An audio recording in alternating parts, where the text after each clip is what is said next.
Ce vendredi 26 septembre, les autorités de Austin au Texas ont annoncé avoir identifié un suspect dans l'affaire des Yogurt Shop Murders, un cold case de 34 ans. Le 6 décembre 1991, la police et les pompiers de Austin sont contactés pour un incendie dans un magasin de yaourts glacés. Ce qui semblait être un simple incident va devenir l'une des affaires les plus médiatisées du Texas. À leur arrivée, ils découvrent les corps de 4 adolescentes.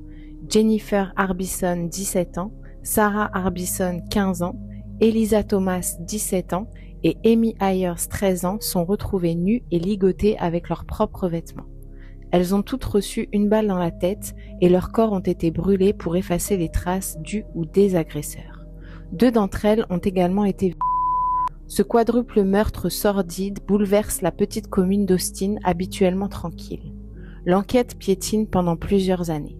En 1999, 4 jeunes hommes sont arrêtés et condamnés, mais leurs aveux ont été obtenus sous la pression policière et les condamnations sont toutes annulées faute de preuves matérielles.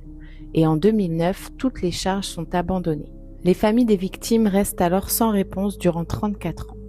Mais c'est en septembre 2025 et grâce aux avancées technologiques que l'affaire prend un tout autre tournant.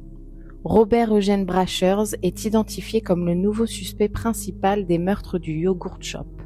Des analyses ADN modernes ont permis de relier son profil génétique à des traces retrouvées sur la scène de crime et une douille de calibre 22 correspond à une arme qu'il avait possédée dans le passé. Robert Eugene Brashers était déjà connu comme tueur en série, lié à des affaires dans le Missouri et l'Arkansas. Aucun procès n'aura malheureusement lieu puisque Brashers s'est suicidé en 1999 lors d'un affrontement avec la police. Les familles des victimes se disent à la fois soulagées d'avoir des réponses 34 ans plus tard et frustrées de ne pas avoir droit à un procès.